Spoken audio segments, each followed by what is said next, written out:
Hello and welcome to the All About Pigeons podcast. We have a very special episode for you today, so stick around.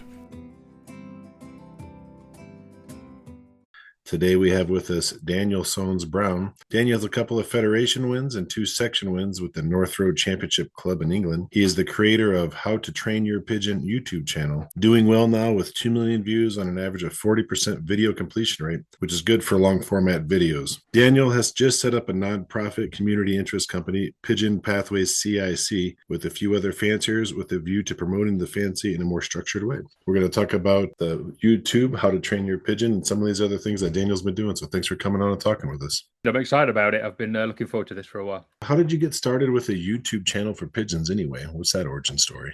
It was accidental, really. I started racing pigeons because just sort of where I work, there's no windows, as you don't know what the weather's like when you're there, and so I wanted to do something when I got home. I don't like gardening, and so this seemed like a good thing to do. And I wanted to avoid doing videos. I kind of do that with my job, and I've done a couple of videos for friends with their hobbies. A friend of mine does some rallying, and so it was there as a potential thing to do, but I wanted to avoid it just because I didn't want it to become a chore. I wanted to just enjoy racing pigeons. And then my kids mentioned it, and we just filmed a simple one just with a DJI, like a little GoPro, put it on YouTube, and I was surprised at how many people viewed that first video. And I thought, wow, how popular it was, racing pigeons. It took me by surprise. And so we ended up just doing more of them. We didn't really have an idea. I didn't have an idea for a channel name, and my kids were big fans of How to Train Your Dragon.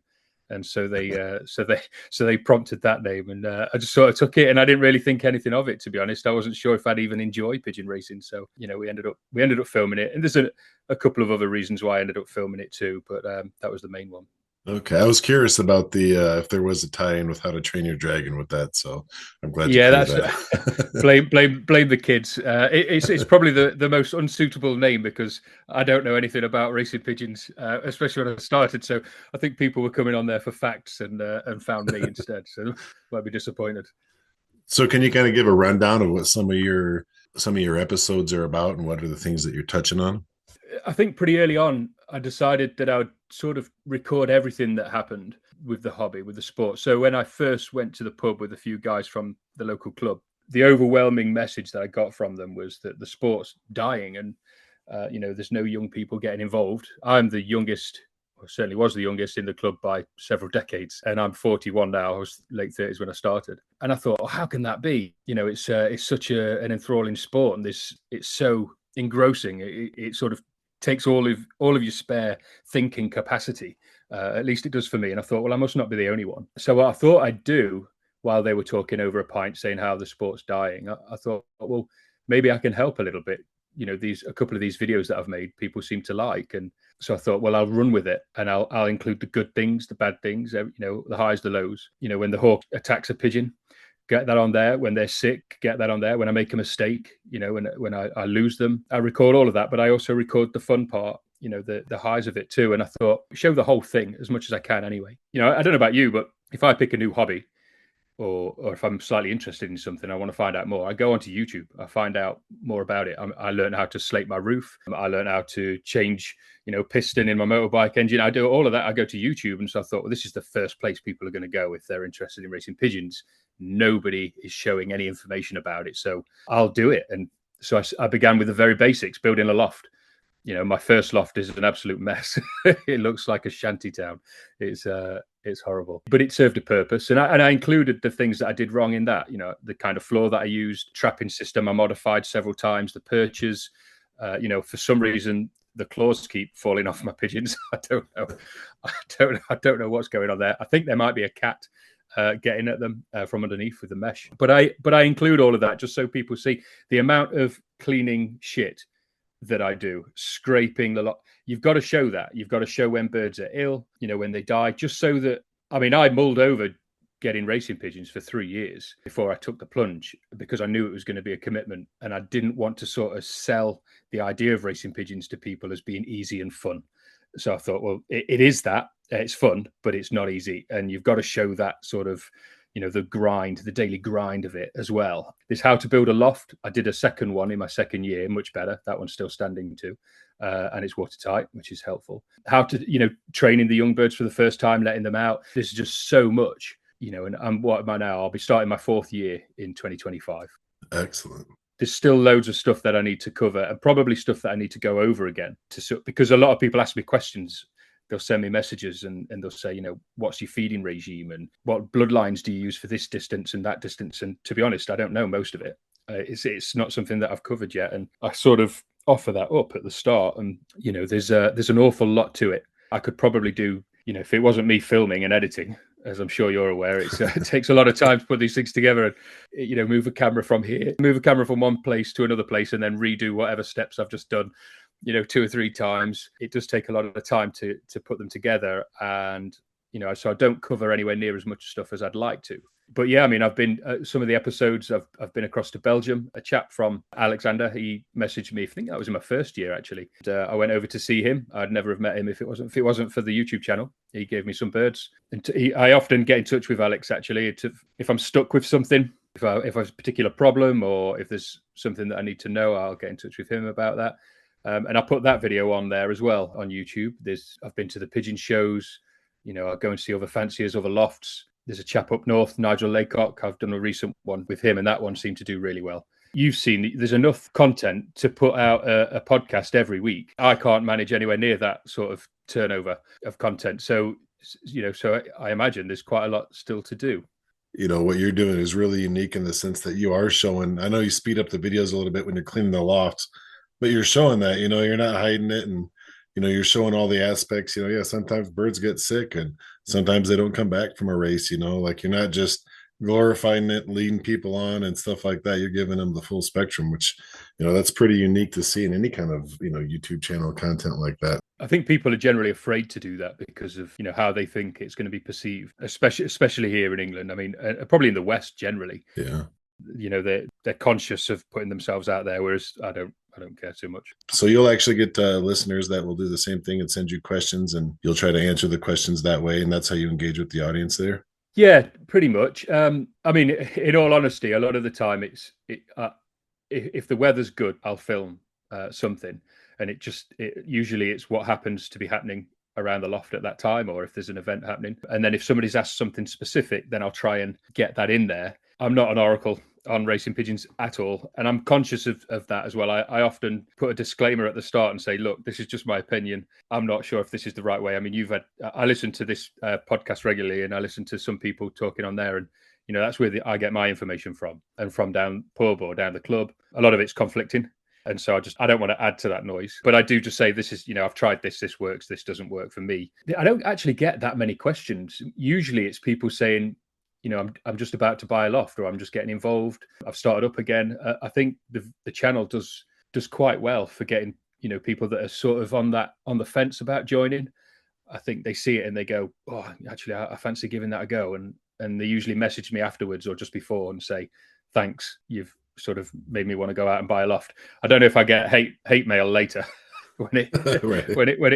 when their wives have said, right, that's enough. It's me or the birds. After they got the pigeon bug and all the effects of that. Oh yeah, definitely. Yeah, hear about it quite a lot. No, I mean, that's great, especially I think, with a title like How To, you got a how to in there. So I think you're definitely drawing out that crowd that is kind of on the fence and, looking into this sort of sport. Yeah. What I try and do occasionally, if I have time, is go visit a loft. Usually somebody that I've contacted or they've contacted me and that I get a bit of a rapport with, so that it works. I'll field the questions that I've been asked. I'll ask them and see what their opinions are. And I don't do enough of that. I struggle for time with my own loft. So getting to other lofts is quite tricky, but I'd love to do more of that kind of content, I think. That's how we do this podcast. It's listener based, and we get a lot of listeners that will recommend, I like this fancier, or I have a question about this kind of a feed situation, and that way they can get answers that way, because you can't Google everything. People think you can Google everything, and even then, like you said too, there's a lot of conflicting advice. One person might swear by this is the only way, and the next person you talk to is polar opposite. Like you say, you got to kind of try what works for you. Yeah, everybody's an expert in the pigeon world. I've discovered the best way to navigate that is to just nod, take everything in, and then think about it later. Nobody wants to sort of call anybody out on anything, but I'll have a conversation with one person, I'll walk around the corner, have a conversation with another, and it'll be completely conflicting. For a new starter, I can see why they'd struggle with that. And so I think your podcast in particular there's a few I think that I've listened to, but I think they're quite well vetted. I would say the guys that you get on. I mean, I do a journey down. It's probably about 3 hours once a week. I've got a request that you either extend the length of your podcasts or you do more of them, because then I have to find something else to listen to halfway through. But I do find it gets my brain racing, and I'll come up with other ideas. It's you Google stuff for pigeons, and most of the knowledge is locked up in guys that are in their 60s, 70s, and 80s. Exactly. Yeah. It's not that readily available online. I mean, I've got a stack of books here, and probably the newest one is 30 years old. A lot of it's still relevant, and there are blogs and stuff online, but not that much. Magazines and stuff, I'm not sure what it's like in the UK. Do you guys get pigeon racing magazines and stuff over there very much? I think there were 2 or 3, but they're full of jargon mostly. Lots of results. You've got to sort of understand the language. I bought the British Homing World when I first started, and I didn't understand a single word. They were talking about velocities and bloodlines, and to me it was just overwhelming. I didn't understand any of it, so I used it to line the bottom of my. I probably shouldn't say that. But yeah, no, the magazines, it's not that big over here. YouTube seems to be the popular thing. There is some truth in what the old boys were saying, that it's a dying sport. The magazine, there was one that's just published their last issue this winter, I think it was, and they've been around for a long time. I can't remember the name of that one. I think the Racing Pictorial, I think, is that one still going? Oh, yeah, the Pigeon Pictorial. That's the one, yeah. I've never bought it, but I probably should, mainly because they don't stock it in the local shops. Did you have a mentor when you did decide to kind of get into the pigeon racing world? Yeah, I think that's probably everybody needs one, Yeah. or should have one. I was but the club I've joined 2 clubs, and I raced with the second one. I think I may have ticked a few people off when when I decided to go north. But I joined the South Road Club originally, and those guys sorted me out with birds. With as much information as I needed. They invited me down to the pub for a drink every Friday night. This was 6 months before I even started, and we were there all the time. Put on a few pounds, I did. They put me in touch with Charlie Wolf, who's well known in the UK from the Wolf brothers. So Charlie's late 80s now, and his older brother's in his 90s, mid-90s. What they haven't done, isn't worth knowing. And he's been brilliant. He'll breed me some birds every year. He doesn't race anymore. He stopped racing a couple of years ago. Any issues, any questions I've got, I'll go and see Charlie and find out some information about him. And that's probably one of the first things I say to anybody, because they'll always ask, they'll put it on the Facebook page, or they'll message me and say, where do you get your birds from? Or how do I get birds? And what birds should I buy? And I generally say, just get in a club first, and there'll be somebody there that wants to help you succeed, and and sort of mine them for all they're worth. Become a sponge and try and get as much information from them as you can, and they might chuck you a few birds as well, which is is ideal. I think I've only ever bought 3 birds or paid for 3 birds so far, but yeah, I think a mentor is super important, and Charlie's a good laugh. Here in the States, we've talked about this a bunch, but one loft racing is really just exploding. There's a one loft race just springing up all over the place. And with that, so you're talking about, you join a race club, you meet all the, the guys who've been doing this for generations. And so you can kind of get it walked right into a mentorship, and they're there to give you a hand. But with one loft races, these are people that are kind of by themselves, solitary, and, breeding and sending birds out. You don't get that mentorship. That's where I feel like podcast, YouTube channels, the internet is kind of that fill in for a mentor. It's going to be, I'm struggling with this, Google it. But, as we said earlier too, that's not always the best. It's kind of a fill in. I mean, there's loads. You just covered loads in that. In that, I am now a fully fledged fancier, because I've got an opinion on pretty much everything, especially what you just said there. So I mean, the one loft races, we have them here, and a lot of people think that they're the future, and I can certainly see why, if you've got time restraints, or if you're looking to earn a little bit more money from from winnings. I mean, you win races, nationals here, then it's in the hundreds of pounds. There's nothing special.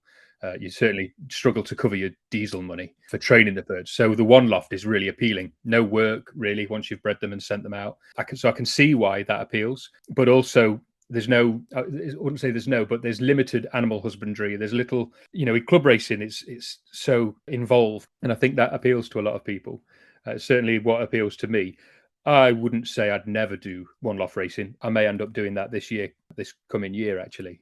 I saw a couple of YouTube videos. Can't remember the name. Is it the Hoosier Classic? Oh yeah, the Hoosier, yeah, in Indiana. Yeah. I saw a video of that James did, Robertson family racing pigeons. So I put a video up. It looks like a really good day or a good weekend.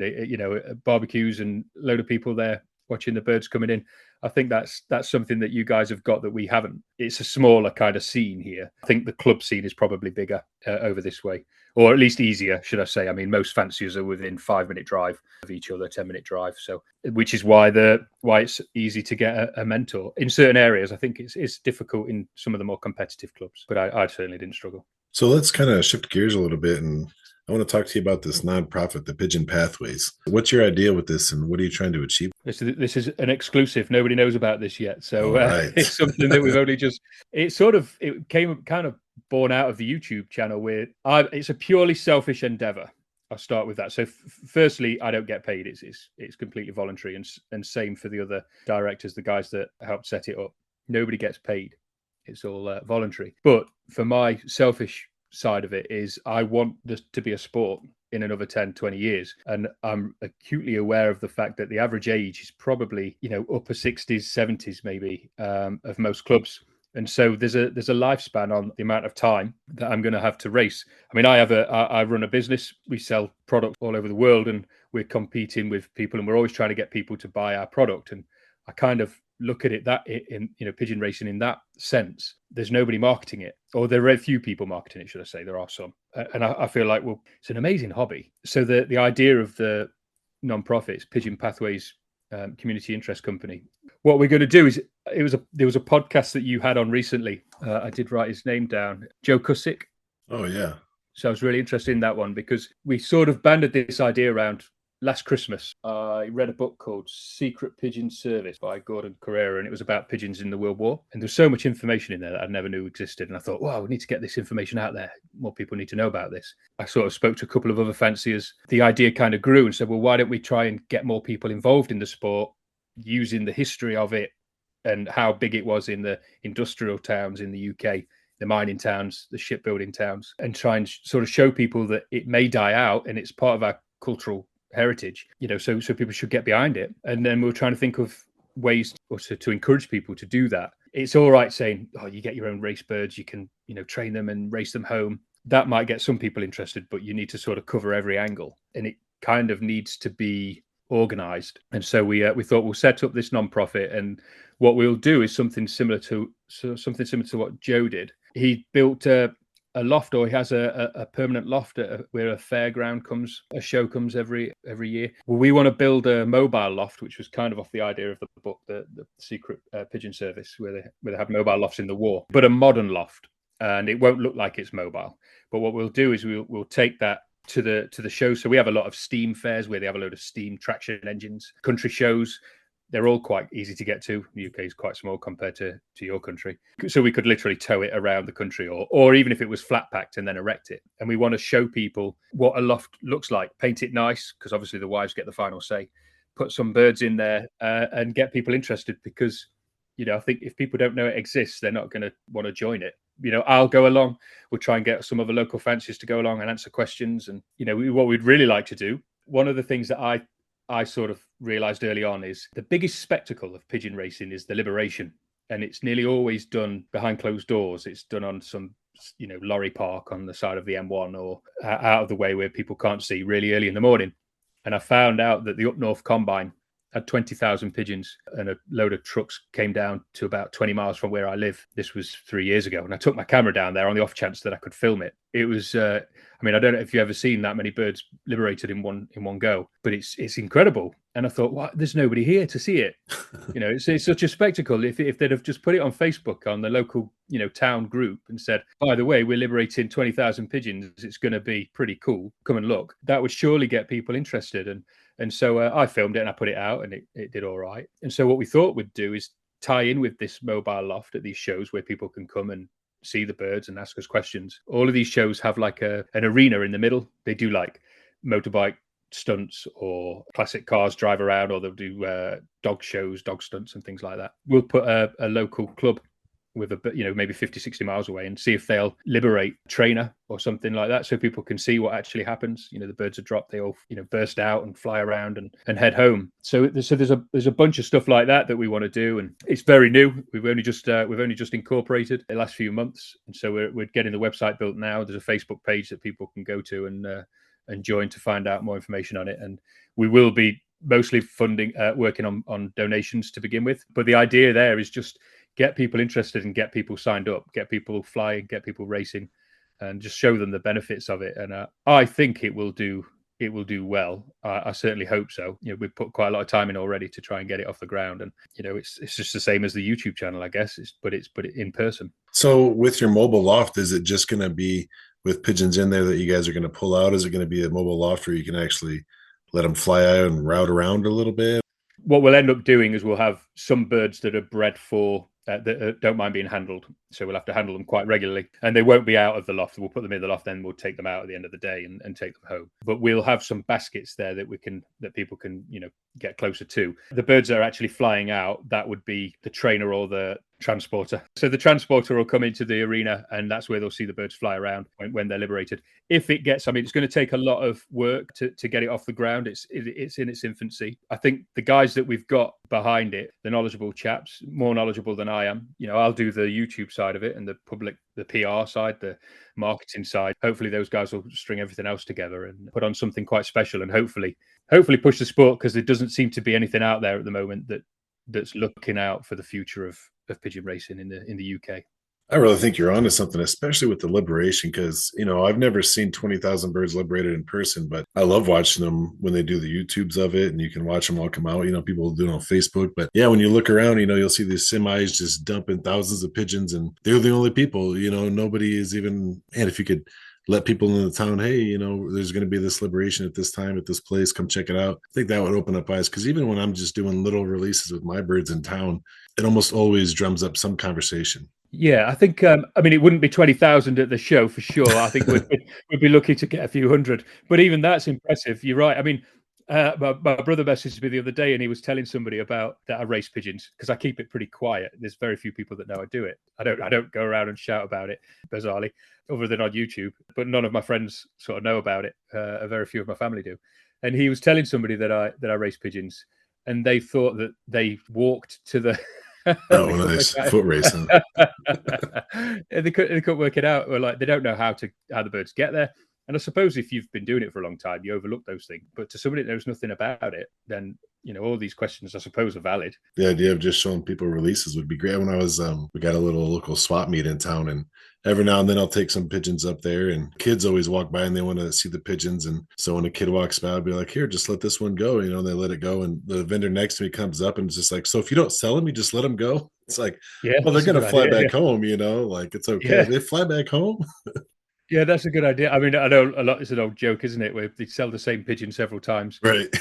Same, it always comes back home. I'd very rarely get anybody coming. I sort of find somewhere quiet and let them go, and it's usually by the side of a road. But I know that it definitely interests people if you talk to them about it. And a few of the people that live in my village have found out that I've raced pigeons, and they'll watch the YouTube channel, and they'll say, have you got another one coming on? And they've got no interest in racing the birds themselves, but they're interested in watching it, and seeing what happens. Maybe 100 people watch it and without any interest of racing, but then one person wants to get involved. When you look at the tens of thousands of people that end up watching, then you can see where it could potentially grow. It's such a fascinating sport. I liken it to having a football team, that you're the manager, the nutritionist, you're the owner, the trainer, and you're everything, the physio, and you get to select the team for the conditions. You can do so much with it, but you've got to have the time, I guess, and that's maybe what puts a few people off. That is a fascinating hobby, and it always kind of shocks me a little bit, when I talk to people in the UK, because, like you said before too, it is kind of like part of your culture. It's been going on over there for so many generations that I just assume that everybody kind of knows about. As over here, it's not so prevalent, and so it kind of makes sense that not a lot of people know about it. But it always kind of shocks me a little bit when you hear that.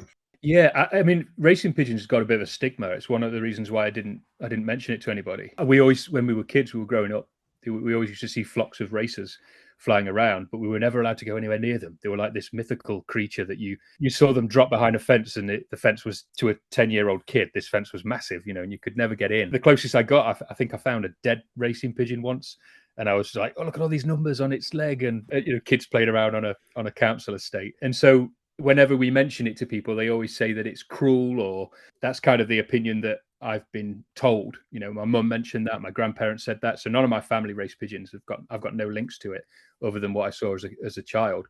But when you get into it, you realize that a lot of people treat their pigeons better than they do their kids. It's definitely not a cruel. I mean, there's always bad eggs in every hobby, but the stigma attached to it, I think, and that the rats of the sky, you've heard that no end of times, I'm sure, and that's what people just automatically think. And I think from its heyday in the 80s and 90s, it's sort of dwindled a lot now. And in my local town, the village just up the road, I think Charlie was saying that there used to be something like 30 or 40 lofts in that one village, and now there's 5, maybe 6. I don't think it'll ever reach those dizzy heights again, but I certainly think that it can stabilize, still be a fruitful hobby for people to take part in. But yeah, I mean, it's definitely part of the culture. It's definitely part of the culture here, and the history here, and I think it's important to preserve that as best we can. Well, stuff like your YouTube channel and this nonprofit you got going, it's just educating people on it and really showing them the truth behind it. I think that's going to be really good and healthy for the hobby overall. So keep up with the good work with that.